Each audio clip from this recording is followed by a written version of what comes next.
Do you think that they had anything to do with your brother's religion, with how he was perceived by this person?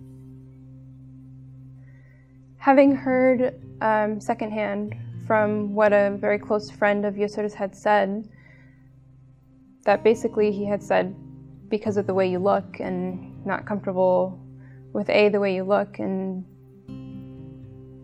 I'm really sorry. It's okay. The families of Deah, Yusor, and Razan believe the murders were a hate crime, and that the three youths were targeted because of their visible adherence to Islam. Investigators and the mainstream media, on the other hand, have consistently stated that the execution-style triple homicide was simply the outcome of a neighborly parking dispute. American Muslims are appalled by this explanation and see this crime not as an isolated issue of parking spots, but as a symbol of the rampant tide of Islamophobia sweeping the United States and Europe. So it begs the question, are American Muslims overreacting? Are they seeing something that is not there? Or is there truth to the idea that the current political and social environment in this country has dehumanized Muslims to such an extent that one is able to justify executing them over a parking spot?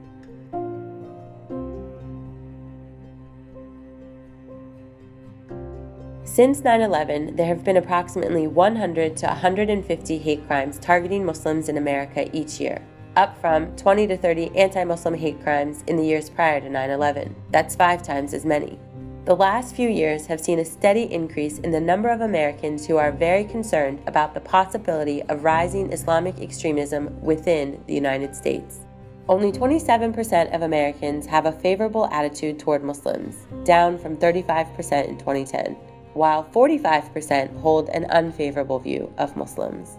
These statistics reveal growing mistrust and dislike of American Muslims, and this attitude has at times translated into violence. That killed one teen and seriously injured another. We've just learned the FBI is investigating it as a hate crime, and the family may have been harassed by the suspect for some time. It happened yesterday outside a predominantly Somali mosque near Admiral and Paseo. An SUV slammed into a car as 2 teens were getting in it. One was 15 years old and was pinned and later died. Well, sheriff's investigators say the killing of an Iraqi-American man outside a Home Depot earlier this month may have been a hate crime. This is the suspect, 44. And a Columbia University professor was assaulted this past Saturday while walking in Upper Manhattan. Dr. Prabjot Singh, who is Sikh and wears a turban and a beard, was attacked by multiple suspects who shouted anti-Muslim statements just before knocking him down and punching him numerous times in the face. Persecution of American Muslims is on the rise, but how did we get here? We are all familiar with Islamic extremist groups, but let's turn to the other side of this same coin. Who is aiding the terrorists with their false and destructive us versus them rhetoric?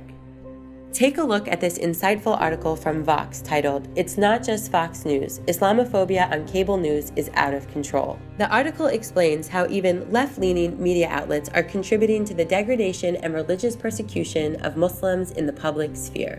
The article states, while this is often discussed as a problem of Fox News, in fact, both left-leaning outlets and CNN participate as well, normalizing and mainstreaming subtler forms of Islamophobia that may well be even more damaging. In August, 16% of French citizens support ISIS. Would you describe those who support ISIS as Islamic extremists? Do you support ISIS? Wait, did you just ask if I support ISIS? And I just answered your question. I said that obviously. And it's not just the media. Elected officials are also capitalizing on the extremist rhetoric.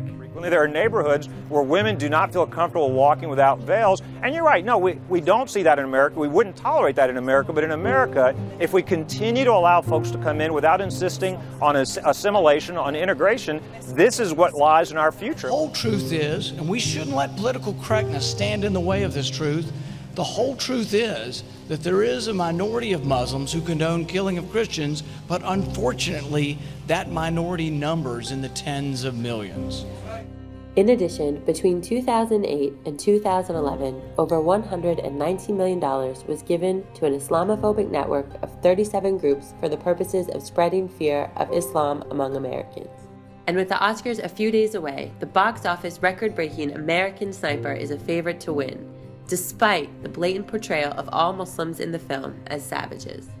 With the number of anti-Muslim hate crimes on the rise, with 45% of Americans holding unfavorable attitudes towards their Muslim neighbors, with mainstream media outlets normalizing false and extremist portrayals of Islam, with numerous American politicians espousing hate, with millions of dollars pouring into funding for anti-Muslim groups, and with an Oscar-nominated movie debasing Muslims on the big screen, American Muslims are feeling targeted. And this hateful extremism is leading to the dehumanization of Muslims in this country. The thing about Deah, Yusor, and Razan that makes their murders so terribly excruciating is that they were shining examples of the best of America and Islam. They were entirely American and entirely Muslim, and despite the claims to the contrary, they inhabited both of these identities seamlessly and to their society's betterment. What does justice look like to you and your family?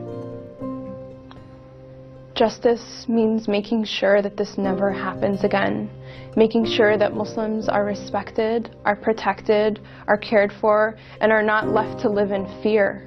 I was speaking with my husband and wondering, how are we going to raise children in this country if we are afraid for their safety and for their lives because of the ignorance and because of the biased